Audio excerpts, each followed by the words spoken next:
Welcome back to another podcast with me and Brett Violett. I'm excited to do this one for you guys. It's a little bit shorter one. Not a lot going on in the sports world, honestly. Kind of going down to the finals of a lot of different games or a lot of different sports. Basically, the only thing that's going on right now is MLB and obviously the NBA Finals, which we will talk about. First thing, game one, the Celtics versus the Mavs. Complete domination from the Celtics. Almost lost it all. But Jaylen Brown obviously stepped up and played really well and stopped that little run that Luka had. But what's your kind of first thoughts of the first game? I was honestly shocked. I thought, the Mavs have been on such a roll. I still thought the Celtics were probably going to win, but I thought it would be much closer. Right. Luka still played well. And it was kind of the supporting cast that kind of lost them that game. I do think part of that could have been like Luka wasn't passing as much. He only had one assist. Yeah, for sure. But also, again, the rest of the Mavs, they weren't playing well. Kyrie only had like 12 points, something like that. They're Lively got into foul trouble pretty early in the third. But part of that is because the Celtics were just attacking the rim. And I think Jaylen Brown was a part of that. He drew two of those fouls on Lively, personally. Mm-hmm. And then also I think one thing that's going to affect this series a lot is experience. Right. The Mavs really only have one player who has finals experience. And then I also credit to the Celtics. Kristaps had a big first half. Yeah, he was so I think literally that the really set them up. catalyst for sure. Yeah. And I didn't think it was going to be, a sweep, but now I'm thinking Celtics in at least 5. Wow. As long as they stay composed, they hit their shots, and, they continue to play the level of defense they played in that last game. I think they might just dominate this series. Might be a little biased, but they were playing really well. They definitely, I don't think we're at their peak in that game though, offensively, because there were times they were struggling. But again, their defense, they played kind of really brought well. them out of that. Yeah, for sure. Yeah. Basically for me, my takeaways is, like we said, we talked about in the earlier episodes, talking about the conference championships and the rounds before that. Make Luka shoot the ball a lot and kind of limit him from passing the ball to open dunks and alley-oops and stuff like that. 1 assist, like we talked about. I think it was like 29 shots or something. I think I'm right. But yeah, Luka had 29 shots, 1 assist. And that's why, because when you watch the game, obviously the entire offense runs through his pick and roll, with Daniel Gafford, with the 5-on-1 pick and roll. Daniel Gafford's either rolling to the rim, Derrick Jones is in the corner, and there was not a lot of help defense so that anyone was open. So he just shot it a lot, and he had 30. But how they kind of went about it was hold these other guys to 0 and make Luka shoot 40 shots and see if he can put up 100. And obviously he was carrying that team for a little bit. But with the Celtics, just their deep team, and obviously another game where they almost had 7 people in double digits, scoring wise, it's hard to keep up with that kind of pace and that kind of scoring output from everybody. So basically, my takeaway is, Kristaps played really well in the first half, and that kind of started them, the Celtics, off in the right way. But I think it's still going to be a great series. We watched the last series, or the conference finals, the Western Conference Finals, and they lost the first 2 games. I think the Mavs are fine.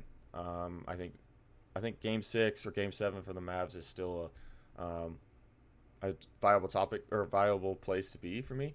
I think they win in 6 still. Luka, they kind of.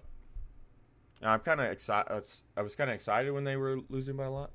It was just kind of weird because Luka will figure it out, and especially against the coverages that they're doing in the pick and roll and stuff like that. And Jason Kidd is proven to make pretty good adjustments in the offensive, in their offensive game, so they can not have the same result as this, as 89 points, and maybe get some open shots for these other guys. And obviously they didn't shoot very well. So like 25% 3-pointers, shoot 63% from the free throw line, 41% from the field. They just didn't shoot very well. And that's what's kind of been kept them in the game is their role guys hitting the corner threes after a kick out on a pick and roll. And, Celtics just made every three, 38%. So I'm excited for this series. I think it's going to be a really competitive series. And the first game is kind of a fluke. I think tomorrow's game, the Celtics probably going to win at home again. It kind of takes a couple days for you to make an adjustment that really works. Or a couple games. So I think that it might be the same, outcome for the game 2, but it'll be closer, and then the Mavericks come back and win 2 games at home. So that's kind of my first take of it. And I think it's going to be a great series. I know that the first game was kind of like, I pulled it up and was like, oh my gosh, they're getting their ass kicked. But I think they'll recover from this. I don't think it's obviously not a big deal to me. I'm excited. Now moving on to the first hockey discussion, but we're not going to talk hockey because we don't know anything about hockey. We're going to talk about Utah's new team and their new team name they're going to have. So they've been breaking down, fans voted online about the new team name and stuff like that. So they're down to 6, and I'm just going to kind of read them off, and we're going to pick our favorite and ones that is terrible. Okay, so Utah Blizzard, Utah Hockey Club, Utah Mammoth, Utah Outlaws, Utah Venom, and the Utah Yetis. Which one's your favorite, and which one is just the worst one for you? Honestly, my favorite might be the Utah Yeti. Okay. I think that'd be pretty sick. I think it kind of fits, anyways. Yeah. And then the worst one is like Utah Hockey Club. Yeah. It's like the you're not even trying. Right. It's like the Washington football team. Oh my gosh. It's terrible. I don't want to. I get it in like soccer clubs. I get it there, but I don't understand it in hockey clubs. That would just make me mad. We don't have a mascot, so. Mine honestly is probably the Mammoth. I wish it was Mammoths. I don't know why it's singular. Yeah. On most of them. But I like the Mammoths. It kind of sound like when. I don't know why I like it, but I was kind of thinking when they get announced, Utah Mammoth is not really intimidating, and doesn't roll off the tongue, kind of like the Blizzard or the Yeti. But I do like the Mammoths. I think the mascot would be cool. And then obviously we can both agree that the Utah Hockey Club is the worst. Please don't pick that, guys. And if you're voting for that, fans, that is a terrible idea. That is a terrible name. And we both agree with that. Um, Now, kind of going into MLB update. Don't have a lot for you guys in this update, but a lot going on in MLB.